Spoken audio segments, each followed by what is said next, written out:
आप सभी जानते हैं इससे पहले की क्लास में हमने इंडियन पॉलिटी को स्टार्ट कर दिया है। अब उसको हमने काफ़ी पढ़ा था, जिसके अंतर्गत हमने कल की क्लास में संविधान सभा के भाग जितने हुए थे वो सभी पढ़ लिए थे और हमने प्रस्तावना को पढ़ा था। अब हम उससे आगे की क्लास पढ़ेंगे। संविधान सभा के जो भाग आर्टिकल कहाँ से कहाँ और किस किस विषय पे बने हुए हैं उसके बारे में हम आगे देखेंगे। तो अब प्रस्तावना से हम शुरू करेंगे। प्रस्तावना हम कल पढ़ चुके थे, तो प्रस्तावना के भाग हम पढ़ेंगे अब इस क्लास के अंतर्गत। इससे आगे की क्लास में हम और टॉपिकों को पढ़ेंगे, यानी फंडामेंटल राइट, फंडामेंटल ड्यूटीज इस क्लास में पढ़ेंगे। तो अगर आपने हमारी पहले की क्लास नहीं देखी है तो पहले की क्लास हमारी देखा है, और इंडियन हिस्ट्री के नाम से प्ले लिस्ट है, उससे जाकर के आप बैक वाली क्लास दे सकते हैं, जिससे आपको अच्छे से समझ में आएगा। तो हमें आशा है आपको हमारी क्लासें पसंद आती होंगी। अगर आपको क्लासें पसंद आती हैं तो चैनल को सब्सक्राइब कर लें, जिससे आपको क्लास का लेटेस्ट नोटिफिकेशन मिलता रहेगा। तो आइए देर न करते हुए शुरू करते हैं आज की क्लास। तो क्या है प्रस्तावना, तो हमने कल पढ़ ली थी। तो प्रस्तावना 4 बातें बताती है हमें। क्या बातें बताती है? नंबर 1, शक्ति का स्रोत क्या होगा? भारत के लोग होंगे शक्ति का स्रोत, यानी लोक प्रभुसत्ता किसके हाथ में होगी? भारत के लोगों के। शासन का स्वरूप क्या होगा? संपूर्ण संप्रभुत्व होगा, समाजवादी होगा, पंथ निरपेक्ष होगा, लोकतंत्रात्मक गणराज्य होगा। ये शासन का स्वरूप होगा। संविधान का स्वरूप कैसा होगा? तो उसके न्याय के अंतर्गत आएगा संविधान का स्वरूप। तो सामाजिक न्याय होगा सबके लिए, आर्थिक न्याय होगा और राजनीतिक न्याय होगा। तो अब स्वतंत्रता देखेंगे तो कैसी रखी गई है इसमें? विचार की स्वतंत्रता, अभिव्यक्ति की स्वतंत्रता, विश्वास, धर्म, उपासना, इन सब की स्वतंत्रता को हमारे संविधान में रखा गया है। समता व समानता, ये प्रतिष्ठा के स्तर पर और अवसर के स्तर पर, दोनों के स्तर पर समता और समानता को रखा गया है। अब देखेंगे चौथी बात क्या रखी गई? अधिनियम की तिथि। तो 26 नवंबर 1949 अधिनियम की तिथि थी। 42वां संविधान संशोधन 1976 के द्वारा हमारे भारत के संविधान में क्या जोड़ा गया?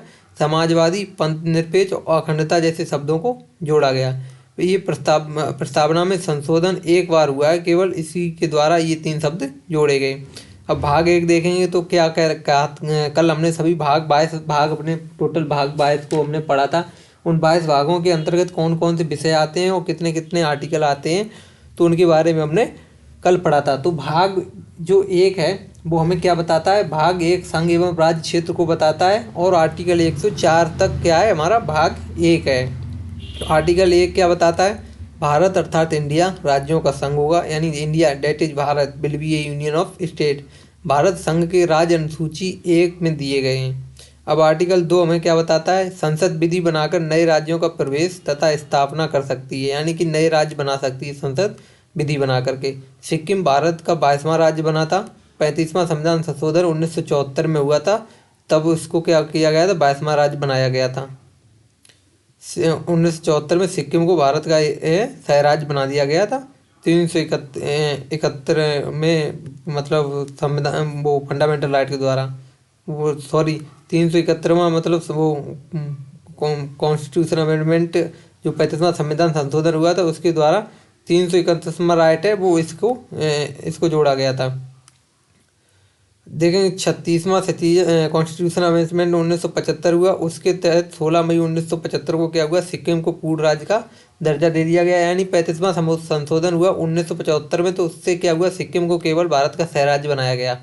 जब 36वां संशोधन हुआ 1975, तो उसके अंतर्गत क्या हुआ? सिक्किम को पूर्ण राज्य का दर्जा दे दिया गया। इसके बाद आर्टिकल 3 देखेंगे तो आर्टिकल 3 हमें क्या बताता है?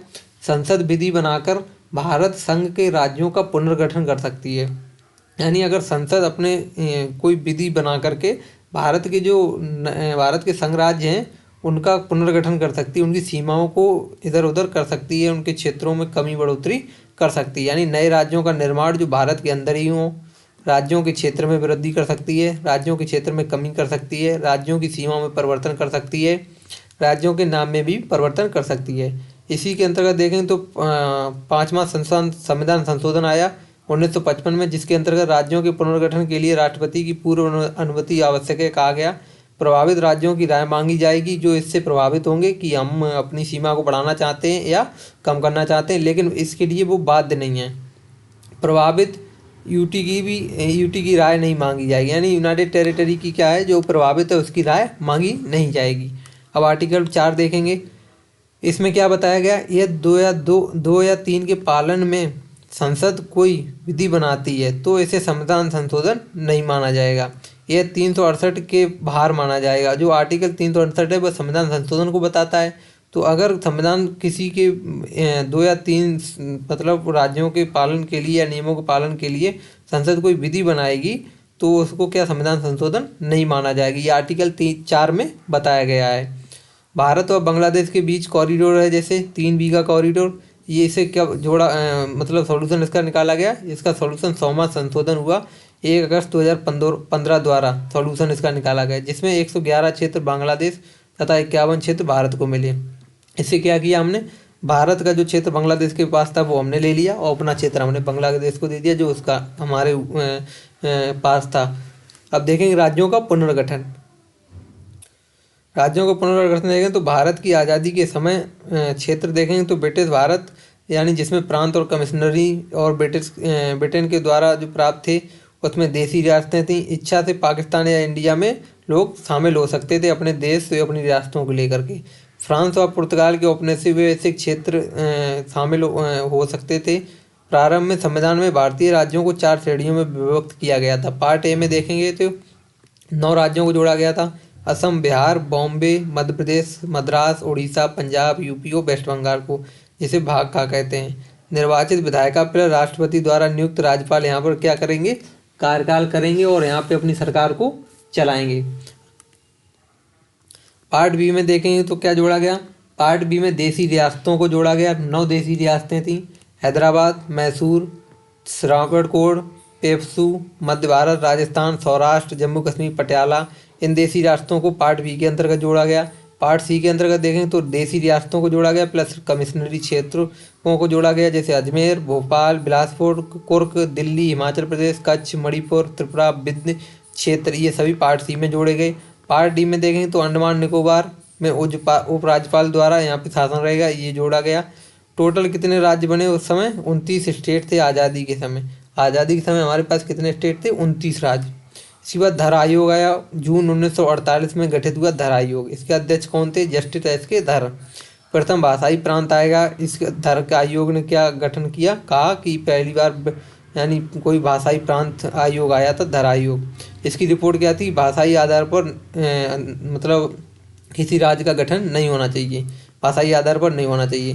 प्रशासनिक सुविधा, भौगोलिक समीपता देखी जाए, नहीं तो असंतोष फैल जाएगा, और असंतोष फैल गया तो दिक्कत हो जाएगी। इसके बाद जेबीपी समेत आती है, जिसमें जवाहरलाल नेहरू, वल्लभ भाई पटेल और प्रतापी सीतारामैया थे। धर आयोग की रिपोर्ट पर इन्होंने क्या किया, विचार करा। इन्होंने धर आयोग के फेवर में ही रिपोर्ट दी। इसके कारण क्या हुआ, दक्षिण भारत में असंतोष फैला। इससे भी क्या हुआ, असंतोष फैला। अमीर जीवी टाइटल आया, किसे मिला, पोट्टी श्री रामुलु अमर जीवी टाइटल मिला। ये दक्षिण के बहुत बड़े नेता थे आंध्र प्रदेश के। 1 अक्टूबर 1953 में मद्रास के 13 जिलों से आंध्र प्रदेश का गठन किया गया। यानी 1 अक्टूबर क्या हुआ 1953 में, इनके पोट्टी श्री रामुलु के काफ़ी प्रयासों से 1953 में मद्रास के 13 जिलों से क्या हुआ, आंध्र प्रदेश का गठन किया गया। 1 नवंबर 1956 को राज्य पुनर्गठन अधिनियम द्वारा इसे राज्य का दर्जा मिल गया।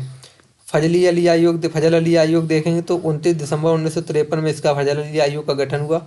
30 सितंबर 1955 में रिपोर्ट दी इसने कि देश की एकता व अखंडता का ध्यान, भाषा एवं सांस्कृतिक एकरूपता का और इकोनॉमिक के आधार पर क्या होगा, गठन किया जाए राज्यों का। सदस्य देखेंगे तो कौन कौन थे, फजल अली इसके अध्यक्ष थे, हृदयनाथ कुंजरू और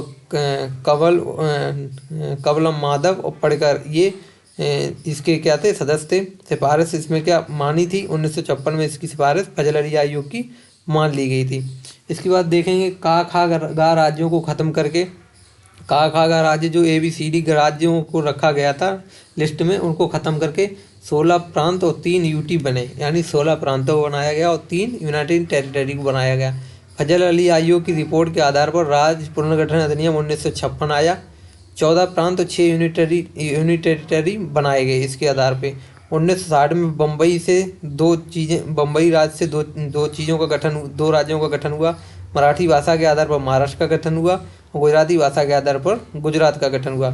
1961 में दादर नगर हवेली पुर्तगालों से इस पे मतलब अधिकार था पुर्तगालियों का, छीना गया इसे और इसे यूनाइटेड टेरिटरी बनाया गया।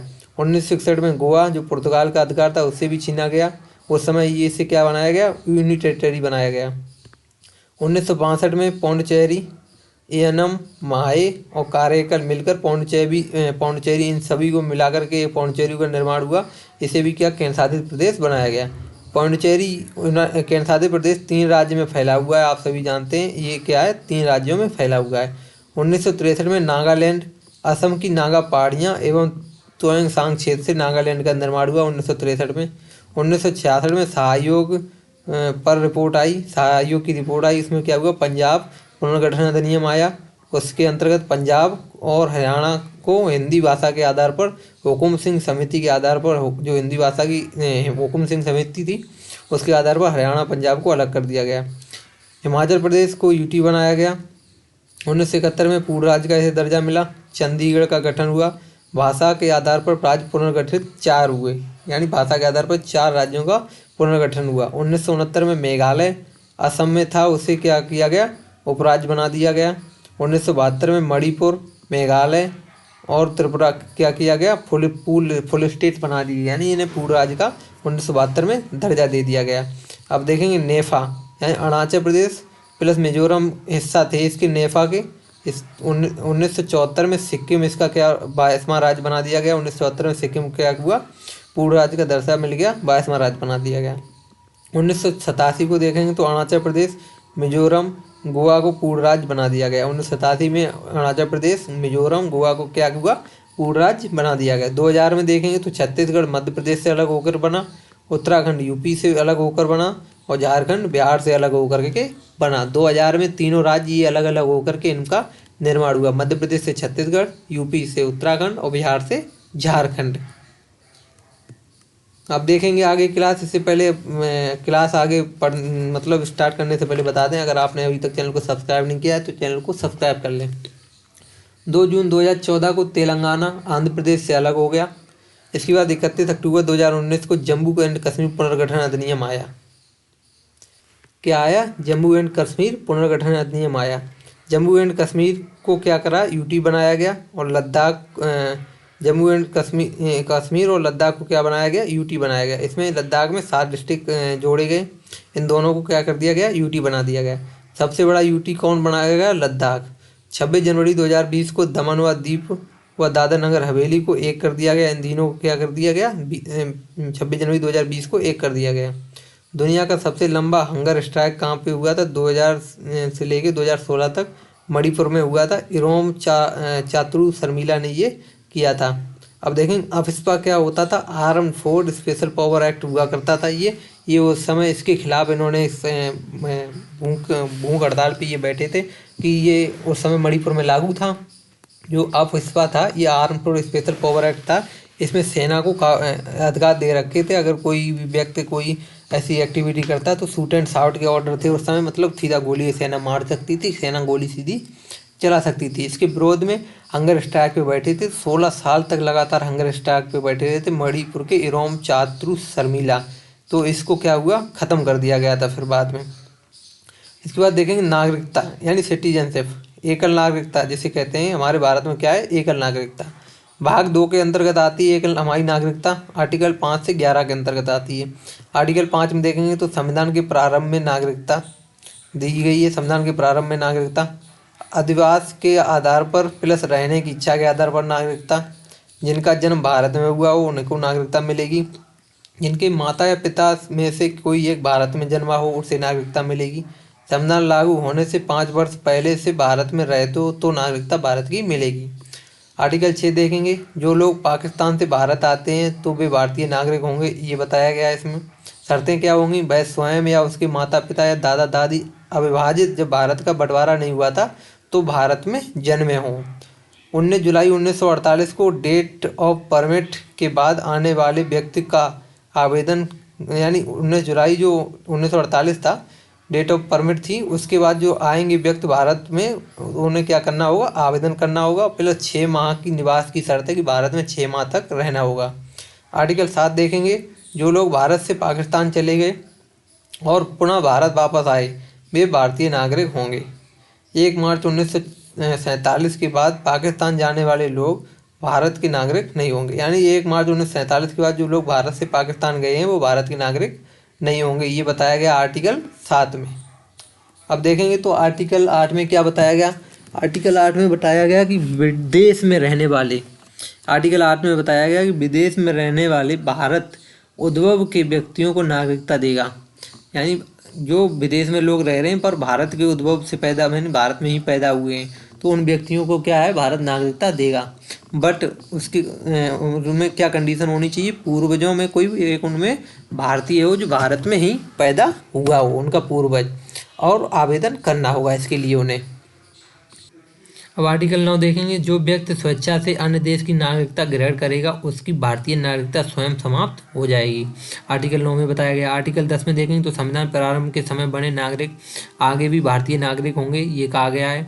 आर्टिकल 11 में देखेंगे, नागरिकता के अर्जन या समाप्ति की विधि बनाने की शक्ति संसद के पास होगी। 1955 में नागरिकता अधिनियम आया, इसमें संशोधन करके 6 संशोधन हुए, 1940, 1992, 2003, 2005, 2015, 2019।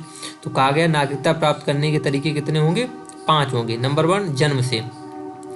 26 जनवरी 1950 के बाद भारत में जन्मा हो तथा 1 जुलाई 1987 को उनके माता या पिता में से कोई भारतीय हो। 3 दिसंबर 2004 माता और पिता दोनों भारतीय नागरिक हों, कहा गया। अथवा यदि एक भारतीय नागरिक हो तो दूसरा अवैध प्रवासी ना हो। वंश क्रम या रक्त क्रम के आधार पर देखेंगे तो यदि कोई व्यक्ति विदेश में जन्म लेता है और उसके पिता भारतीय नागरिक हों तो वह नागरिक होगा। 10 दिसंबर 1992 में माता या पिता में से कोई भारतीय हो, 1 वर्ष के अंदर रजिस्ट्रेशन अनिवार्य होगा, और 3 दिसंबर 2004 तक मतलब उसे भारत में रजिस्ट्रेशन अनिवार्य रूप से कराना होगा। पंजीकरण देखेंगे तो बाई रजिस्ट्रेशन कैसे नागरिकता मिलेगी भारत की, भारतीय मूल के विदेशी हो। नंबर 1, 7 वर्ष भारत में रहना होगा आवेदन से पूर्व, यानी आवेदन से पहले भारत में 7 वर्ष तुम्हें भारत में रहना होगा। तो ये नागरिकता की कंडीशन रखी गई है कि कैसे कैसे करके भारत की आप नागरिकता ले सकते हैं। अब देखेंगे देशीकरण या प्रकृतिकरण, नेचुरलाइजेशन। घूमने के लिए आप भारत आए और भारत में ही रह करके आप यहाँ की नागरिकता लेना चाहते हो तो देशी बन जाएंगे आप। विदेशियों को नागरिकता देने का प्रावधान इसमें कहा गया है। शर्त क्या होगी, उस देश में भी ऐसा ही प्रावधान होना चाहिए जिस देश से आप आए हैं। आवेदन से पूर्व लगातार 12 माह भारत में निवास हो आपका, तथा इससे के पहले 14 वर्षों में से 11 वर्ष भारत में रहे हो आप, और सही चरित्र एवं इच्छा हो आपकी। 8वीं अनुसूची की भाषाओं में से एक का ज्ञान हो आपको। संविधान में निष्ठा की शपथ हो आपको। कला, विश्व शांति, मानव प्रगति, विज्ञान, साहित्य, इन सब से आपको इन सब से हमारे यहाँ प्रेम या लगाव हो। एग्जाम्पल अदनान सामी, जिन्होंने यानी हमारे भारत की नागरिकता ली। अर्जित क्षेत्र द्वारा देखेंगे तो बाई इनकॉर्पोरेशन द्वारा जिस क्षेत्र को भारत के राज्य क्षेत्र में मिला लिया गया हो, जैसे सिक्किम, गोवा, पौंडीचेरी, तुरंत आदेश जारी किया जाएगा और आपको इसके द्वारा आपको नागरिकता मिल जाएगी। नागरिकता समाप्त होने के तरीके देखेंगे तो 3 है। नंबर 1, स्वेच्छा से यानी त्याग सकते हैं आप। नंबर 2, युद्ध के समय नहीं त्यागी जा सकती आपकी नागरिकता, आप नहीं त्याग सकते। नंबर 2, समाप्ति या निरसन, अन्य देश की नागरिकता ग्रहण करने पर आपकी नागरिकता समाप्त हो जाएगी। नंबर 3, वंचित होना या डेप्रीवेशन, सिर्फ ऐसे लोग जो देशीकरण या पंजीकरण से नागरिक बना हो। नंबर 1, उसके फर्जी दस्तावेज पकड़े जाएं तो उसकी नागरिकता चली जाएगी। शत्रु राष्ट्र से संबंध अगर उसके पाए गए तो नागरिकता चली जाएगी। 2 वर्ष से ज़्यादा की सजा नागरिकता मिलने के 5 वर्ष के अंदर या 7 वर्ष के बाहर रहने पर तो नागरिकता चली जाएगी। संविधान का अनादर अगर उसने किया तो क्या है, उसकी नागरिकता चली जाएगी। अब हम देखें NRI क्या होता है। NRI होता है नॉट रेसिडेंट इंडियन, जो भारत में भारतीय नागरिक हैं वो भारत में नहीं रहते हैं, ऐसे लोग NRI होते हैं। ये भारतीय नागरिक होते हैं पर बाहर रहते हैं, इनके पास भारतीय पासपोर्ट होता है। ये 182 डे प्लस से भी ज़्यादा लोग देश से बाहर रहते हैं, विदेश में रहते हैं। PIO वो देखेंगे क्या होता है, पर्सन ऑफ इंडियन ऑरिजिन, ये भारतीय नागरिक नहीं होते हैं, ये भारतीय मूल के व्यक्ति होते हैं। ये कार्ड 2002 में जारी हुआ था PIO। OCI देखेंगे तो ओवरसीज सिटीजनशिप ऑफ इंडिया, ये सिर्फ एक दर्जा होता है जो 2003 में आरंभ हुआ था। OCI के लिए LM सिंघवी समिति गठित की गई थी 2000 में। 2002 में रिपोर्ट इसने दी थी। 2003 में इसे शुरू किया गया था। 2005 में सभी देशों के POI और OCI बन सकते थे। निवेश में छूट थी, विदेशी की तरह ट्रीट नहीं करते थे इन लोगों को। अगर जिसके पास OCI कार्ड होता था उन्हें क्या था, निवेश में छूट थी, विदेशियों की तरह नहीं ट्रीट नहीं कर सकते थे। आजीवन वीजा मिलता था इनको, ज़मीन नहीं खरीद सकते थे ये। 5 वर्ष तक OCI कार्ड नागरिकता के लिए अप्लाई कर सकता था। CA 2015 आया, उसमें देखेंगे तो POI और OCI का विलय करके OCI कार्ड धारक बना दिया गया। नागरिकता संशोधन अधिनियम 2019 से आया, जिसे CA 2019 कहा गया। 11 दिसंबर 2019 को ये पारित हुआ। 10 जनवरी 2019 को इसे लागू कर दिया गया।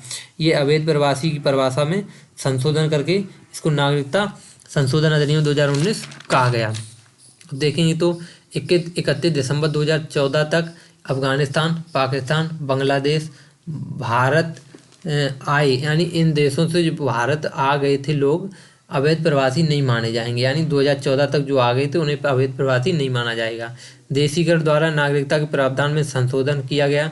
3 देश जैसे 6 धर्म, अब 5 वर्ष निवास करना होगा, यानी अगर नागरिकता लेनी होगी। OCI कार्ड निरस्त करने में संशोधन किया गया। कानून के उल्लंघन पर OCI कार्ड निरस्त हो जाएगा। अब देखेंगे NPR नेशनल पॉपुलेशन रजिस्टर पहली बार 2010 में तैयार किया गया, फिर इसे अपडेट कर दिया गया। 2015 में इसे अपडेट किया गया। इसमें क्या है, नेशनल पॉपुलेशन रजिस्टर में सभी निवासी कितने हैं भारत के, इसमें इसकी जानकारी मिलती है। डाटा जो 6 माह से भारत में रह रहे हो उसके इसमें रखा जाता है। NRC देखेंगे तो नेशनल रजिस्टर ऑफ सिटीजनशिप, राष्ट्रीय नागरिकता रजिस्टर कहते हैं इसे। असम देखेंगे 1980 में छात्र आंदोलन हुआ, इसमें अवैध प्रवासी के ऊपर असम समझौता हुआ। 24 मार्च 1931 तक प्रवेश भारत में कर सकते थे। 1951 से 1961 तक पूर्ण नागरिक जो हैं उन्हें नागरिकता मिलेगी, वो पूर्ण नागरिक होंगे। 1961 से 1971 तक उन्हें क्या है, वोट का अधिकार नहीं होगा। अब मौलिक अधिकार देखेंगे हम अपने फंडामेंटल राइट, तो आर्टिकल 12 से 35 यानी भाग 3 में हमारे फंडामेंटल राइट रखे गए हैं। आर्टिकल 12 से 35 इन्हें USA से लिया गया है, यानी मौलिक अधिकार को हमने कहाँ से लिया है, USA से। अधिकारों का वर्गीकरण हमने सैद्धांतिक रूप से किया है। नंबर 1 नैतिक, नंबर 2 कानूनी। नैतिक कौन से, हमारे मॉरल, उल्लंघन करने पर दंड नहीं मिलता है। माँ बाप की सेवा जैसे ये हमारे नैतिक कर्तव्य हैं। देश की सफाई रखना, हमें अपने घर की सफाई रखना, अपने बच्चों को पढ़ने भेजना, इन चीज़ों की ये हमारे नैतिक कर्तव्य हैं। तो इनकी उल्लंघन करने पे आपको क्या, दंड नहीं मिलता। ये हमारे नैतिक कर्तव्य हैं। पर कानूनी तरीके से देखेंगे तो उल्लंघन करने पर क्या, अगर आपने फंडामेंटल राइट कानूनी तरीके से जब इसे उल्लंघन किए, किसी को मारा, किसी को गाली दी, तो आपको क्या है, किसी के धर्म के साथ छेड़छाड़ की, तो आपको क्या कानूनी रूप से सजा मिलेगी। अब देखेंगे संवैधानिक रूप से अधिकारों का वर्गीकरण।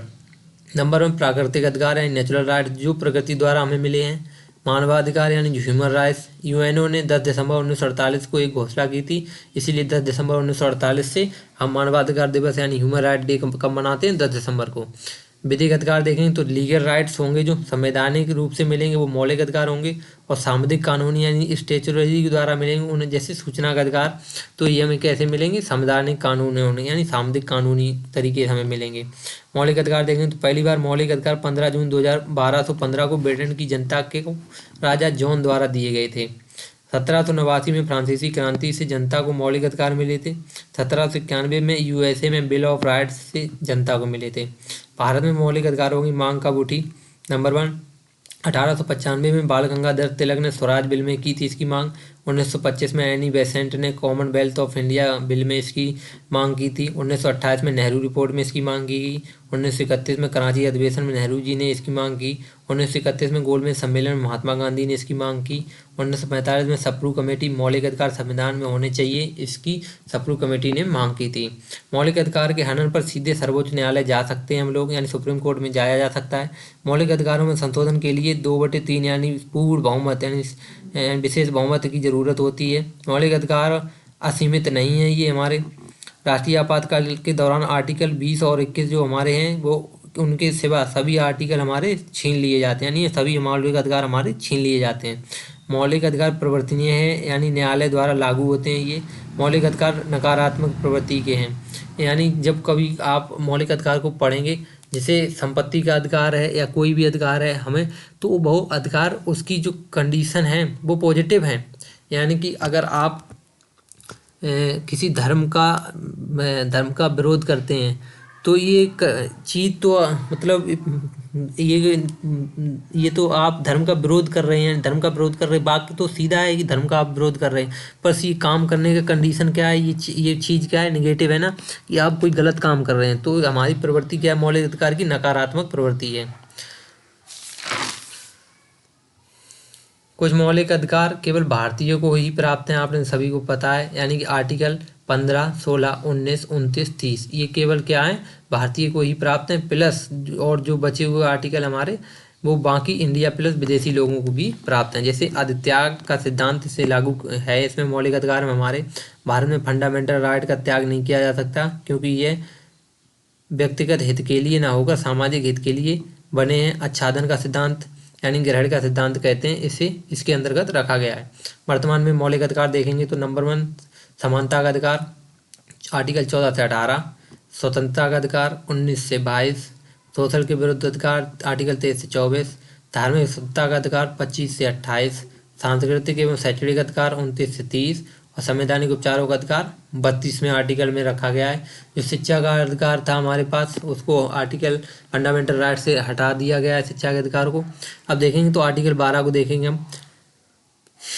आर्टिकल 12 में बताया गया राज्य की परिभाषा, यानी केंद्र सरकार के में क्या, केंद्र सरकार में क्या होगा, संसद होगी, राज्य सरकार में विधानमंडल होगा। स्थानीय निकाय में कौन कौन क्षेत्र आएंगे, ग्राम पंचायत, नगर पालिका और नगर परिषद आएगा। सभी सरकारी पदाधिकारी आएंगे इसी के अंतर्गत। इसके राज्य की परिभाषा के अंतर्गत बताया गया है। सरकारी एजेंसियां आएंगी जैसे रेलवे, एनटीपीसी, पीएससी आल। संवैधानिक संस्थाएं आएंगी, सामाजिक संस्थाएं आएंगी, प्राकृतिक प्राइवेट कंपनियां आएंगी। एनसीईआरटी एक स्टेट नहीं है बोला गया। चंद्रमोहन खन्ना वर्सेस एनसीईआरटी 1990 का केस हुआ, उसमें बोला गया एनसीईआरटी को ये एक बुक है, इसको एक स्टेट में नहीं रखा गया, इसके ऊपर बहस हुई काफ़ी। न्यायालय देखेंगे तो न्याय यानी जस्टिस स्टेट नहीं है ये, क्योंकि न्याय सबके लिए रखा गया है, तो ये राज्य के अंतर्गत नहीं रखा गया है। ये प्रशासनिक स्टेट होगा, यानी प्रशासनिक स्टेट होगा ये।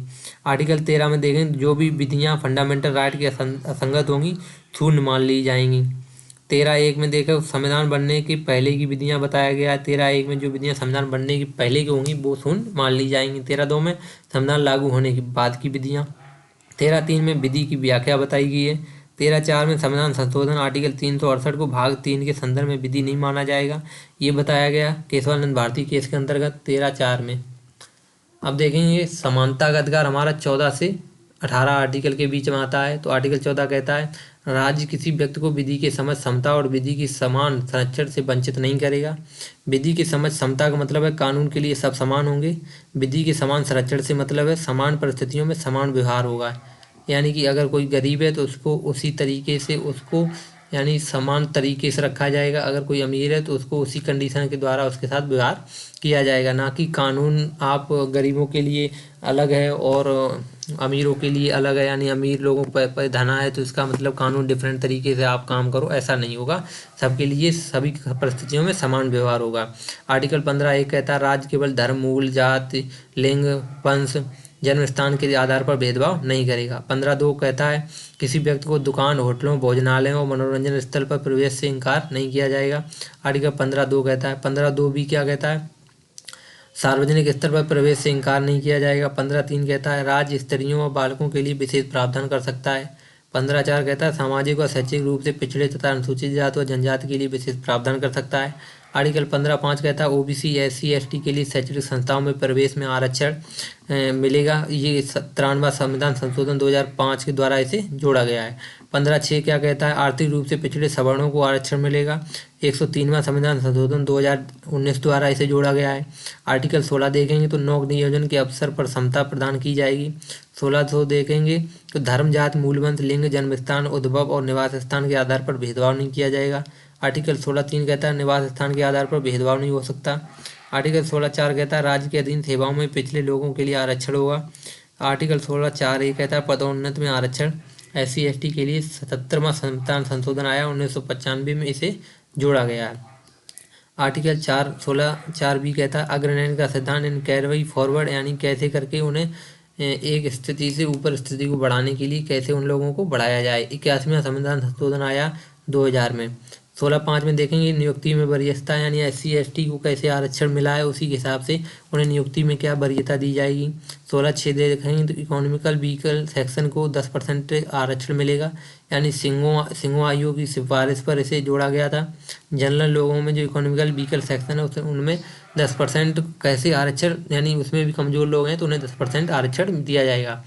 उसके लिए शर्तें क्या रखी गई, 5 एकड़ से ज़्यादा भूमि नहीं होनी चाहिए, परिवार क्या है 8 लाख से कम होनी चाहिए बार्षिक। आर्टिकल 17 देखेंगे तो अस्पृश्यता का अंत होता है। इसमें इस आर्टिकल के अंतर्गत संविधान में इस शब्द की व्याख्या नहीं की गई। अस्पृश्यता का निवारण अधिनियम 1955 आया। इसकी इसे पारित कब किया गया? नागरिक अधिकार संरक्षण अधिनियम इसे बना दिया गया 2 सितंबर 1976 को। अब आर्टिकल 18 देखें तो उपाधियों का इसमें अंत होगा। सेना व विद्या के क्षेत्र में इसमें उपाधियां जैसे मेजर, लेफ्टिनेंट जनरल, ये उपाधियां आपको मिलती रहेंगी। यानी अपने नाम के आगे केवल इन्हीं सेना के क्षेत्रों में आप उपाधियां लगा सकते हैं। मान लिया आप जैसे मान लिया आपको कोई भारत रत्न मिला है, या मान लिया भारत रत्न एक ऐसा है जो जिस लोगों को मिलता है वही लोग लगा सकते हैं, पर नाम के आगे हमेशा नहीं लगा सकते। जब बोला जाएगा कभी नाम कहीं लिखा हुआ होगा तो ऐसे लिखा जाता है कि भारत रत्न सचिन तेंदुलकर, पर ये नहीं कि वो अपने नाम के आगे हमेशा किसी डॉक्यूमेंट में भी लगा लें भारत रत्न सचिन तेंदुलकर, तो उन्हें ये चीज़ की अनुमति नहीं है। तो सेना और विद्या के क्षेत्र में इसे क्या है? अनुमति है। भारत रत्न और पद्म पुरस्कार जैसे विदेश से उपाधि नहीं ले सकते हैं, तो ये चीज़ों की इसमें क्या है? उपाधियों का अंत बताया गया। पर सेना के क्षेत्र में इन चीज़ों का क्या है? सेना के क्षेत्र में ये अपने आगे लगा सकते हैं, जैसे major, lieutenant general, colonel, lieutenant general, इन चीज़ों के बारे में क्या है? हम लोग अपने नाम के आगे लगा सकते हैं। अब हम देखेंगे स्वतंत्रता का अधिकार। आर्टिकल कितने से कितने तक रखा गया है? 19 से 22। आर्टिकल 19 से 1 क्या कहता है? वाक एवं अभिव्यक्ति की स्वतंत्रता, यानी बोलने की और अपनी अभिव्यक्ति व्यक्त करने की स्वतंत्रता को बताया गया है। आर्टिकल 19 से 1 कहता है प्रेस की स्वतंत्रता, विज्ञापन का अधिकार, इलेक्ट्रॉनिक प्रशासन का अधिकार, चुप रहने का अधिकार, इंटरनेट का अधिकार, विरोध प्रवर्तन का अधिकार, ध्वज फहराने का अधिकार, सूचना का अधिकार। RTI एक्ट 2005 आया, ये आर्टिकल 19 A कहता है। आर्टिकल 19 का बी क्या कहता है? सभा एवं सम्मेलन की स्वतंत्रता।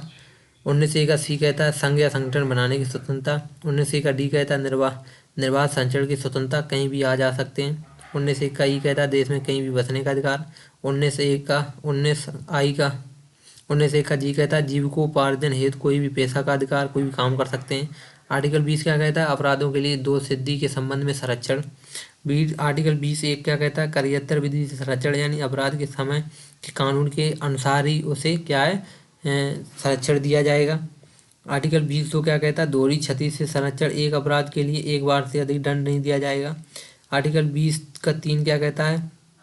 आत्म अभिशंसन से संरक्षण, यानी स्वयं के खिलाफ गवाही या सबूत नहीं दिया जाएगा। यानी अगर कोई आदमी कह रहा है कि मैं ही खुद गवाह हूँ अपने केस में, तो उसे क्या है? इसके लिए सबूत नहीं दिया जाएगा, इसके लिए उसे क्या है? संरक्षण नहीं दिया जाएगा। आर्टिकल 21 देखेंगे तो प्राण एवं दहेज की स्वतंत्रता। आर्टिकल 21 कहता है प्राण एवं दहेज की स्वतंत्रता, यानी निःशुल्क कानूनी सहायता मिलेगी, सतत विकास के लिए सहायता, आजीविका का अवसर, मां बनने का अधिकार, सार्वजनिक फांसी के विरुद्ध अधिकार, शांति का अधिकार, सार्वजनिक धूम्रपान के विरोध का अधिकार, मनपसंद विवाह का अधिकार, हथकड़ी के विरोध से अधिकार, साफ पानी का अधिकार, सोने का अधिकार, चिकित्सा का अधिकार, स्वच्छ पर्यावरण, निजता का अधिकार, ये सभी क्या है? प्राण एवं दहेज स्वतंत्रता के अधिकार आर्टिकल 21 में रखे गए हैं। देखेंगे आर्टिकल 21 शिक्षा का अधिकार। इसमें इसे कब जोड़ा गया? आर्टिकल 21 को 86वां संविधान संशोधन 2001 में जोड़ा गया। 6 से 14 वर्ष के बच्चों के लिए शिक्षा का अधिकार जोड़ा गया। शिक्षा का अधिकार अधिनियम आया 2009 में, जिसे RTE कहते हैं। 1 अप्रैल 2010 को इसे क्या किया गया? लागू कर दिया गया। आर्टिकल 22 देखेंगे तो गिरफ्तारी एवं निरोध से संरक्षण, यानी निरोध यानी नजरबंद से अपराध के बाद गिरफ्तारी होगी तो आर्टिकल 22(1), 22(2), 22(3) बताया गया है। अपराध के पहले अगर गिरफ्तारी होगी तो आर्टिकल 22(4), 22(5), 22(6), 22(7) में बताया गया है। अब हम देखेंगे आर्टिकल 22(1). आर्टिकल 22(1) कहता है गिरफ्तारी का कारण बताया जाएगा, यानी मनपसंद अभिव्यक्ता के चयन का अधिकार बताया गया है आर्टिकल 22(1) में। 22(2) में बताया गया 24 घंटे में मजिस्ट्रेट के सामने पेश करना होगा। आर्टिकल 22(3) कहता है विदेशी शत्रु को ये अधिकार प्राप्त नहीं होंगे। आर्टिकल 22(4) कहता है निवारक निरोध 3 महीने से अधिक नहीं होगा। आर्टिकल 22(5) कहता है कारण बताया जाएगा, व्यक्ति अपना पक्ष रख सकता है। आर्टिकल 22(6) कहता है यदि जरूरी ना लगे तो बताया भी नहीं जाएगा। जैसे आपातकाल की स्थितियों में अगर चाहे कोई व्यक्ति किसी को बंद करना चाहे, यानी कि सरकार चाहती है कि इस व्यक्ति को आपातकाल की स्थितियों में बंद करना चाहती है, तो उस समय आपको कारण भी बताया नहीं जाएगी। आर्टिकल 22(5) में बताया गया, 22(6) में बताया गया है। आर्टिकल 22(7) देखेंगे तो किन मामलों में कितना निरोध होगा, इसको बताया गया है।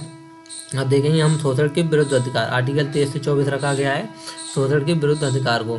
तो आर्टिकल 23 कहता है बलात् श्रम को प्रतिबंधित किया जाएगा, यानी बल लगा के जो काम कराने वाले होते हैं, देखा है कंपनियों में पकड़ के ज़बरदस्ती काम कराया जाता है, तो उस श्रम को क्या करा जाएगा, प्रतिबंधित किया जाएगा। बंधुआ मजदूरी, दास प्रथा जैसी इन चीज़ों का आर्टिकल 23 के अंतर्गत वैध माना गया है, वो अवैध माना गया है। आर्टिकल 24 देखें तो बाल श्रम पर प्रतिबंध लगाया जाएगा, यानी 14 वर्ष तक के बच्चों को कारखाना, खान, जोखिम भरे स्थानों पर काम करने से प्रतिबंध। 2006 में घर, होटल, दुकान, रेस्टोरेंट पर क्या करा, रोक लगा दी गई। बट 2016 में उद्योग और व्यापार के में पूर्ण प्रतिबंध इनको कर दिया गया 14 से 18 वर्ष तक के बच्चों को। धार्मिक स्वतंत्रता का अधिकार देखेंगे अब आर्टिकल 25 से 28। आर्टिकल 25 कहता है अंतः कारण से किसी भी धर्म को मानने की स्वतंत्रता। आर्टिकल 25(1) कहता है धार्मिक अधिकारों पर निर्बंधन। आर्टिकल 25(2) कहता है राज्य को धार्मिक नियमन से संबंधित नियम बनाने की शक्ति दी गई है।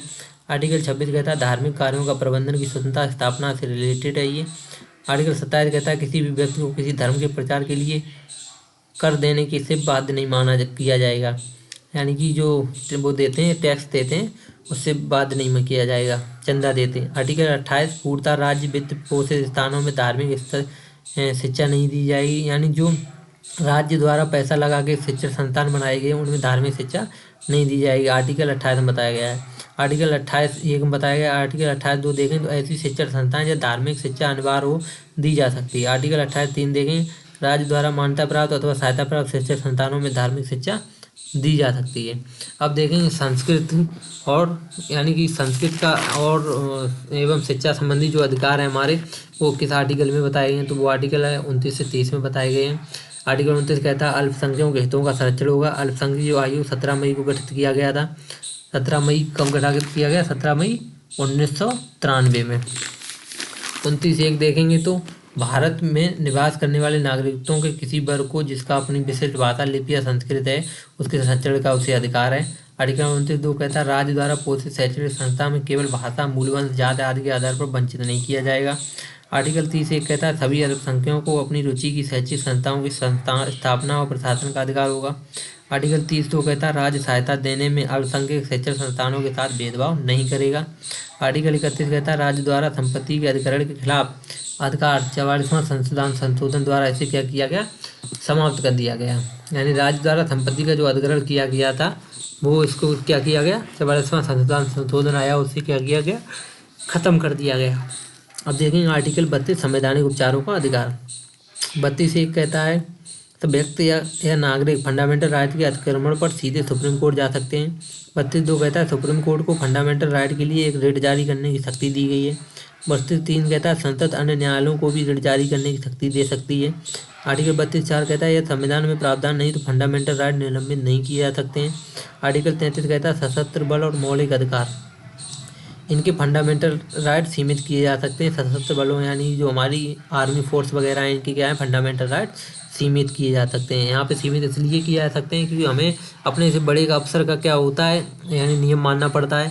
तो नियम मानोगे तो आपको वहाँ पे बोलने की स्वतंत्रता का आपका अधिकार है, जो वाक की स्वतंत्रता का, अभिव्यक्ति की स्वतंत्रता का वहाँ पे क्या है, आपका छीना जाता है। तो इसलिए कहा गया है आर्टिकल 33 में सशस्त्र बल के मौलिक अधिकारों से इसमें कहा गया है इनके फंडामेंटल राइट क्या है, सीमित किए जा सकते हैं। आर्टिकल 34 देखें तो यदि मार्शल लॉ लागू है तो फंडामेंटल राइट सीमित किए जा सकते हैं, यानी सैन्य शासन कहते हैं मार्शल लॉ को।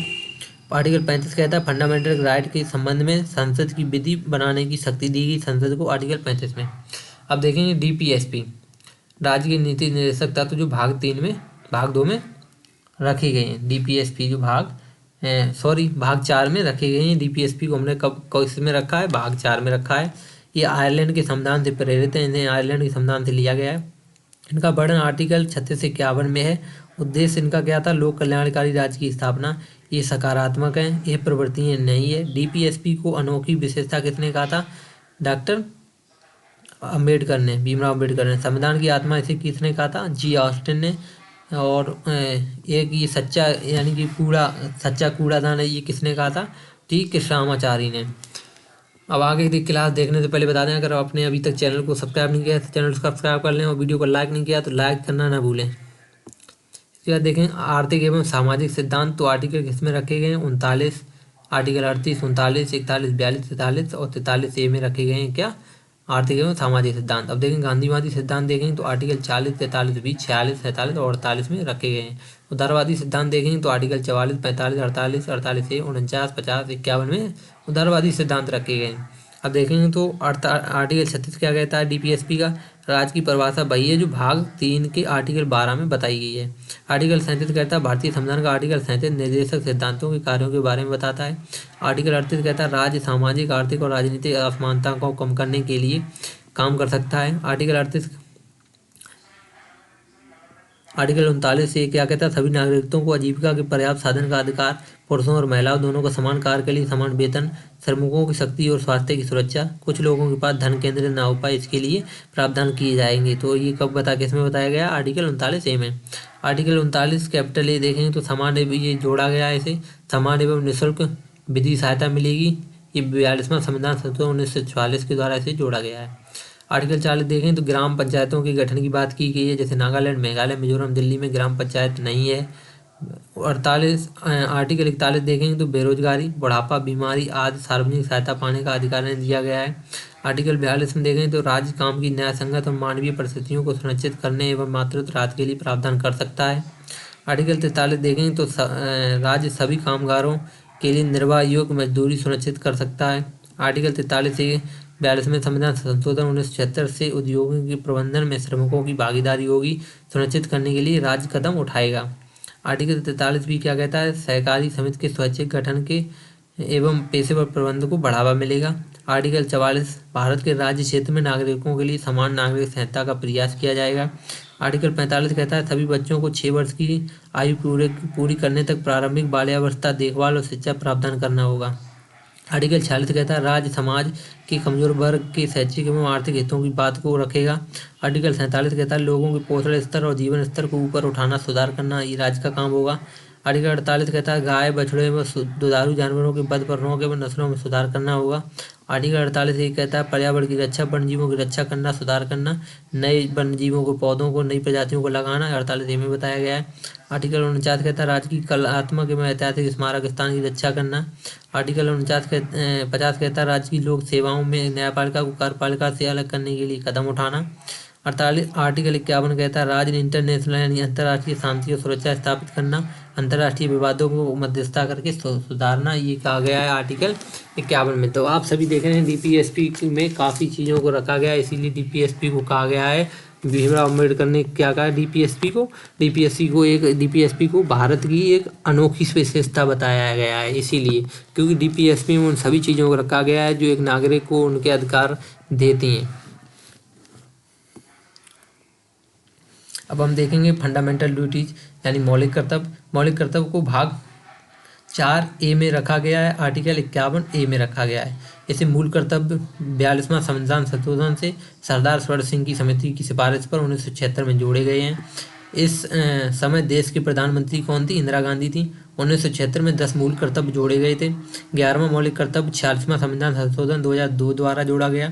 मौलिक कर्तव्य यूएसएसआर यानी सोवियत संघ प्रेजेंट टाइम पे रूस है उससे लिए गए थे। फंडामेंटल ड्यूटीज यानी मौलिक कर्तव्य केवल भारतीय नागरिकों पे ही लागू होते हैं। ये कानून न्यायालय द्वारा लागू नहीं किए जा सकते हैं। वर्तमान में 11 मूल कर्तव्य हैं। नंबर 1 51A का संविधान का पालन करना और उसके आदर्शों और संस्थानों, राष्ट्रीय ध्वज और राष्ट्रगान का सम्मान करना। 51A का B उन भारतीय आदर्शों को सजोना और उनका पालन करना जिन्होंने भारतीय स्वतंत्रता संग्राम प्रेरित किया है। 51A का C भारत की संप्रभुता, एकता और अखंडता को बनाए रखना और उसकी रक्षा करना। 51A का D देश की रक्षा करना और ज़रूरत पड़ने पर राष्ट्रीय सेवा देना। 51 का E भारत के सभी लोगों के बीच धार्मिक, भाषाई और क्षेत्रीय सद्भाव और समान भाईचारे को बढ़ावा देना। 51A का F हमारी मिली जुली संस्कृति की समृद्धि विरासत को महत्व देना और उसका संरक्षण करना। 51A का G वनों, झीलों, नदियों और वन्य जीवों की सुरक्षा करना और उन पर दयाभाव दिखाना। 51A का H वैज्ञानिक सोच, मानवतावाद और जांच सुधार की भावना का विकास करना। 51A का I सार्वजनिक संपत्ति की रक्षा करना और हिंसा से दूर रहना। 51A का J व्यक्तिगत द्वारा सामाजिक गतिविधियों में प्रयास, राष्ट्र को आगे बढ़ाने का प्रयास करना।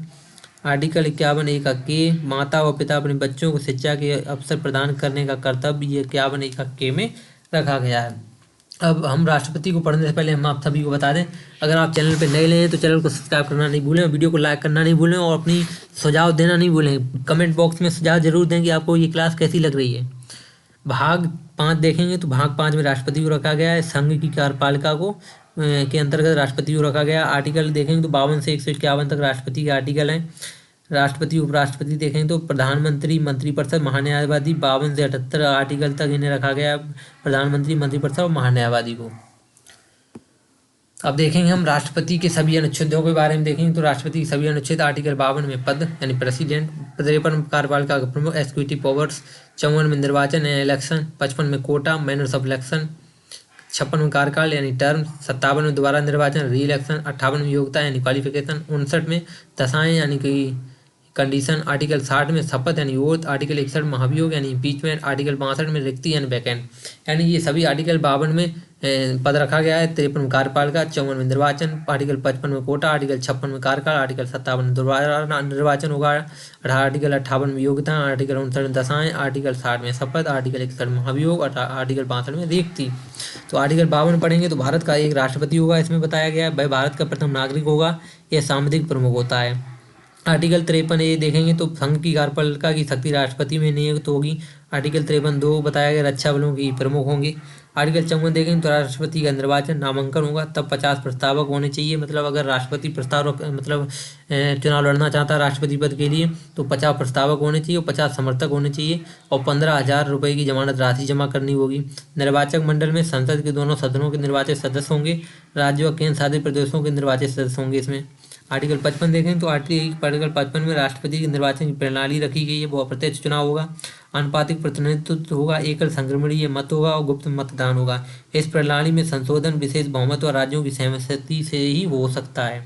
आर्टिकल 56 में देखेंगे तो राष्ट्रपति की पदावधि रखा गया है, 5 साल होगी। त्याग पत्र उपराष्ट्रपति को देंगे ये, यदि उपराष्ट्रपति भी नहीं है तो सुप्रीम कोर्ट की CJI को ये अपना त्याग पत्र देंगे। आर्टिकल 57 में देखेंगे तो पुनः निर्वाचन के लिए पात्रता, पुनः प्रेसिडेंट डॉक्टर राजेंद्र प्रसाद एक भारत के एक ऐसे राष्ट्रपति हैं जो 2 बार प्रेसिडेंट बने थे। आर्टिकल 58 देखें तो राष्ट्रपति के पद के लिए योग्यताएं बताएंगी, भारत का नागरिक हो, 35 वर्ष की आयु रखता हो, है तो ये सभी क्या है आर्टिकल 58 में इनकी योग्यताओं के बारे में रखा गया है। लोकसभा के सदस्य बनने की योग्यता होनी चाहिए, वो लोकसभा का सदस्य बनने की योग्यता रखता हो, लाभ के पद पर ना हो, ये बताया गया आर्टिकल 58 में। आर्टिकल 59 देखेंगे राष्ट्रपति के पद के लिए क्या शर्तें हैं। राष्ट्र संसद या विधानमंडल के किसी सदन का ये हिस्सा नहीं होगा तथा अन्य कोई लाभ का पद धारण नहीं करेगा। उपलब्धियां या परिलब्धियां पदावधि के दौरान कम नहीं होंगी इसकी, यानी कि जो इसे पद पे रहते हुए वेतन वेतन मिल रहा है इसकी वो चीज़ें क्या है उतनी ही मिलती रहेंगी, कम नहीं होंगी पद रहते हुए। पद से पहले बाद में कम कर सकते हो। आर्टिकल 60 में देखें तो राष्ट्रपति द्वारा शपथ या प्रतिज्ञा यानी भारत के मुख्य न्यायाधीश इनकी शपथ कराएगा। यह CJI अनुपस्थित हो तब वरिष्ठतम न्यायाधीश सीनियर जज इनकी शपथ कराएगा।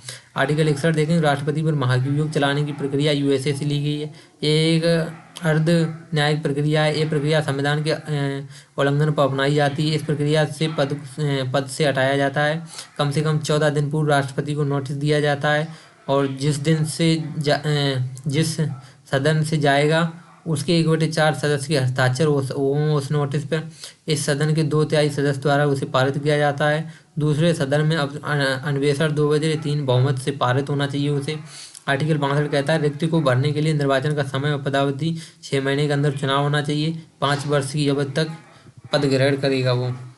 भारत के राष्ट्रपति देखेंगे सभी राष्ट्रपति तो डॉक्टर राजेंद्र प्रसाद 1962 की भारत रत्न इन्हें मिला था। पुस्तक इनकी इंडिया डिवाइडेड 26 मई 1950 से 13 मई 1966 तक ये रहे, यानी 1960 तक रहे।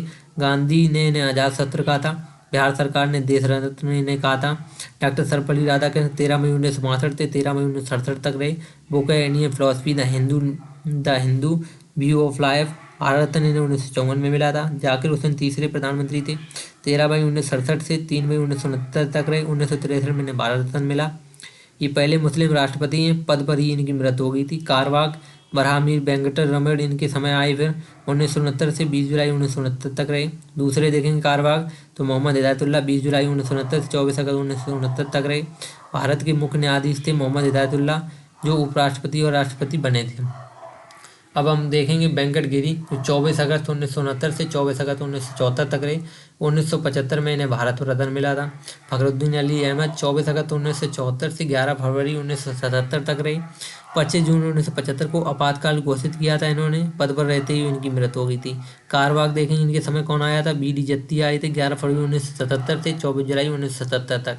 इसके बाद छठे हैं नीलम संजय रेड्डी, 25 जुलाई 1977 से 26 जुलाई 1982 तक एकमात्र निर्विरोध राष्ट्रपति थे ये, इनके सामने कोई लड़ा नहीं था।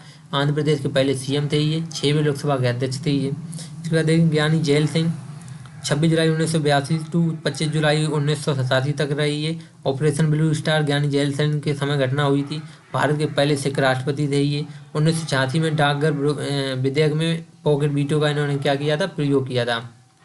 रामास्वामी वेंकट रमन, 25 जुलाई 1987 तो 25 जुलाई 1992 तक रहे ये। शंकर दयाल शर्मा 25 जुलाई 1992 से 25 जुलाई 1997 तक रहे। के आर नारायण 25 जुलाई 1997 से 25 जुलाई 2002 तक रहे। प्रथम दलित राष्ट्रपति थे। स्वर्ण जयंती समारोह के समय स्वर्ण जयंती समारोह के समय इन्हें राष्ट्रपति बनाया गया था। स्वर्ण क्रांति मतलब सोने की तरह भारत चमक रहा था, उस समय इन्हें क्या बनाया गया था, राष्ट्रपति बनाया गया था। एपीजे अब्दुल कलाम 25 जुलाई 2002 से 25 जुलाई 2007 तक रहे थे। 1997 में इन्हें भारत रत्न मिला था। Indira IGNDP integrated guided missile development programme के जनक कहे जाते हैं ये। बुक्स है इनकी India 2020, wings of fire, an autobiography, you are born to blossom, target 3 billion, failure to success, advantage India, the life tree, turning point, ये सभी इनकी एपीजे अब्दुल कलाम की पुस्तकें हैं। इसी बात देखें प्रतिभा देवी सिंह पाटिल 25 जुलाई 2007 से 25 जुलाई 2012 तक रही। पहली महिला राष्ट्रपति, मैक्सिको का सर्वोच्च नागरिक सम्मान पाने वाली दूसरी राष्ट्रपति हैं ये।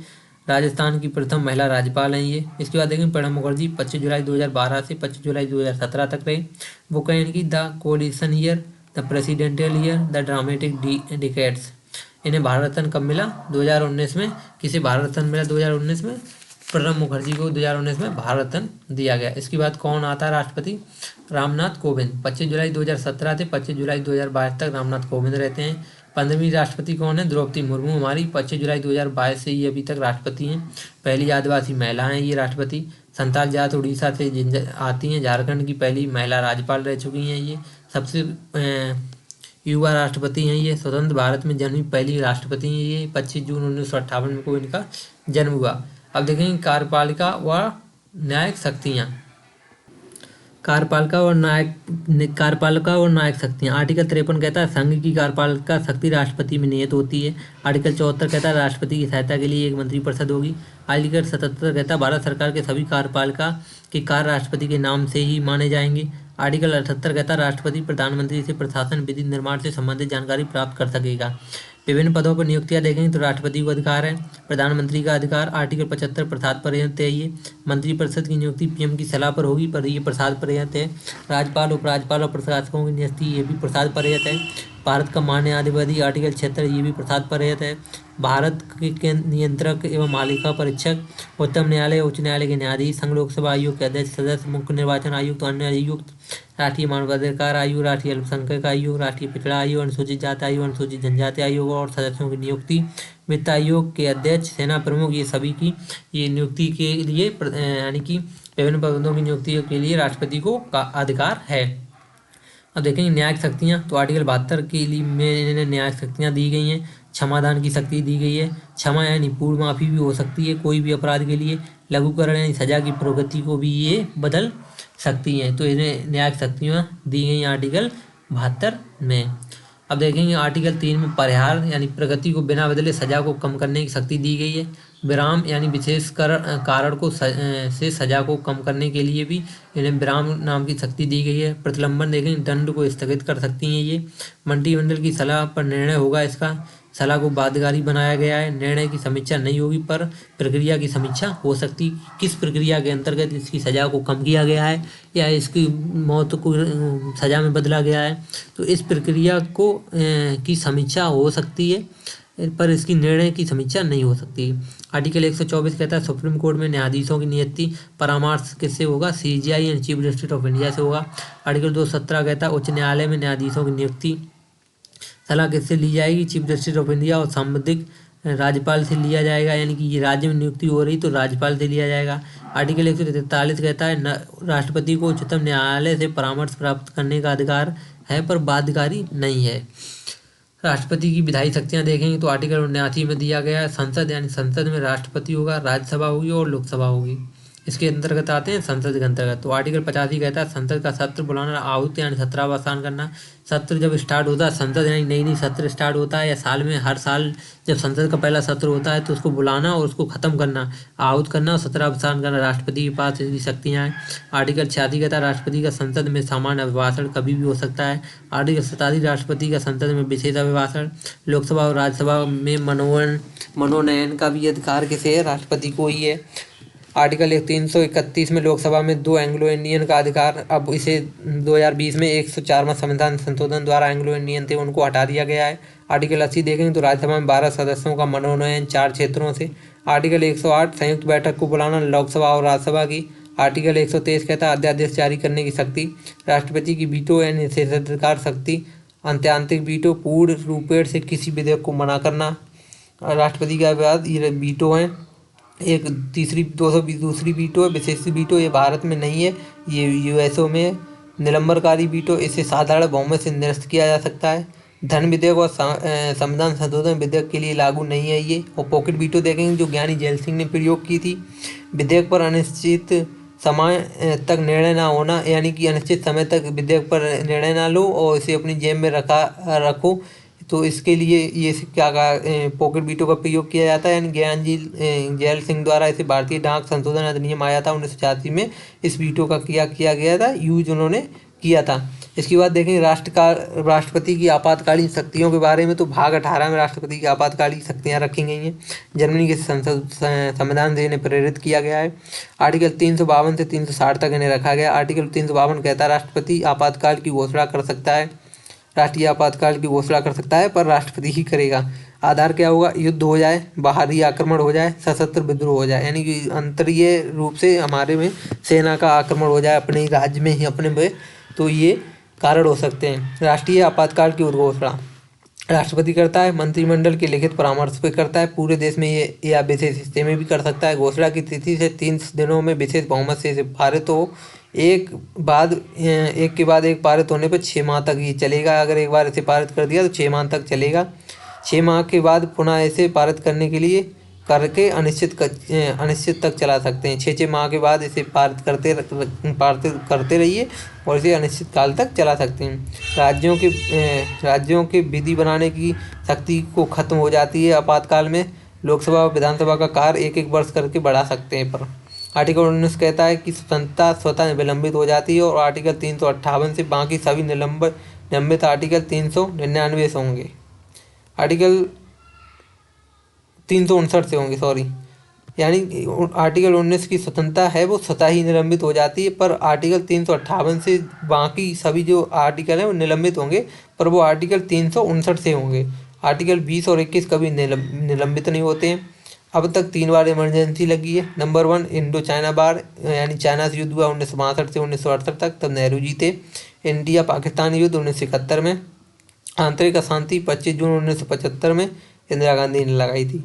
वापसी का अधिकार राष्ट्रपति को होता है, लोकसभा से साधारण बहुमत से इसे वापस ले सकते हैं। अब देखेंगे आर्टिकल 356 से, यानी राष्ट्रपति शासन, जिसे राज्य आपातकाल कहते हैं। आर्टिकल 355 में प्रत्येक राज्य संविधान के अनुरूप काम करेगा। आर्टिकल 365 में यदि राज्य केंद्र के निर्देश का पालन करने में विफल रहा तो राष्ट्रपति शासन किसी राज्य विशेष में भी लग सकता है। आधार होगा राज्यपाल का प्रतिवेदन आ जाए।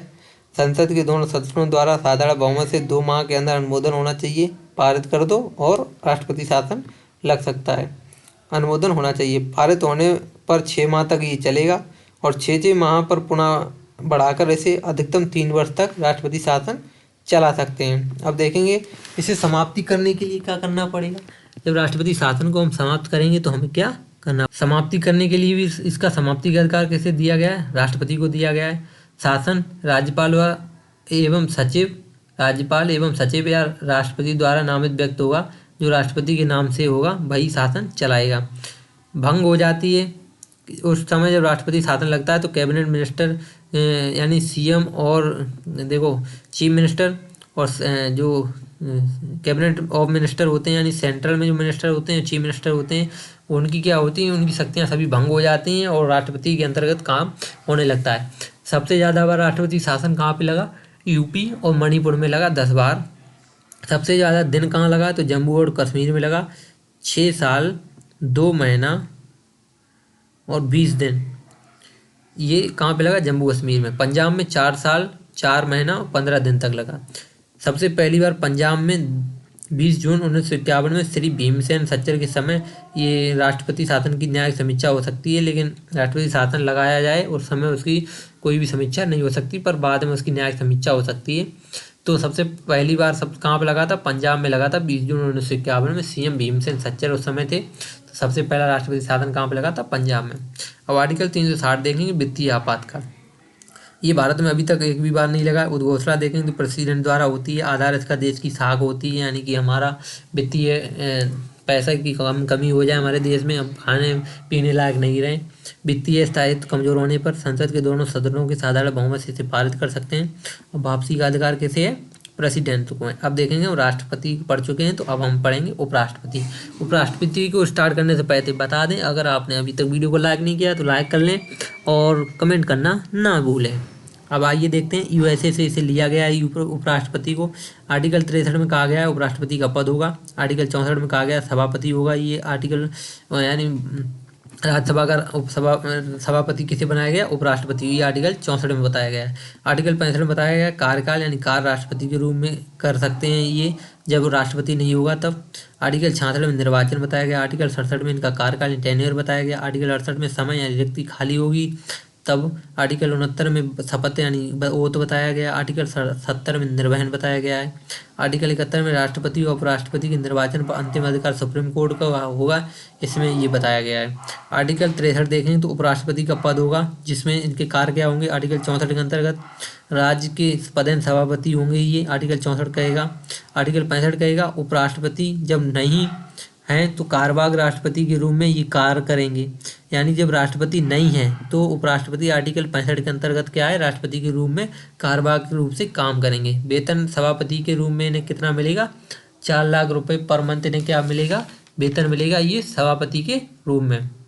अब देखेंगे आकस्मिक रिक्ति कौन कौन सी हो सकती हैं? जैसे त्याग पत्र दे दें राष्ट्रपति, असमर्थ हो जाएं अपना काम करने में, ठीक है, और उनकी मृत्यु हो जाए, उन पर महाभियोग चल रहा हो, तो अधिकतम 6 माह के लिए ये क्या है?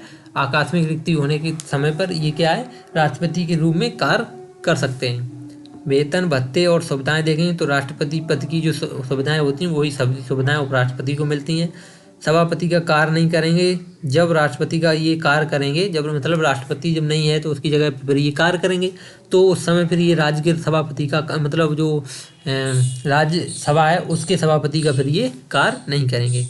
तो आर्टिकल 66 कहता है उपराष्ट्रपति का निर्वाचक मंडल होगा एक, उसमें संसद के सभी सदस्य निर्वाचित और मनोनीत भाग ले सकते हैं।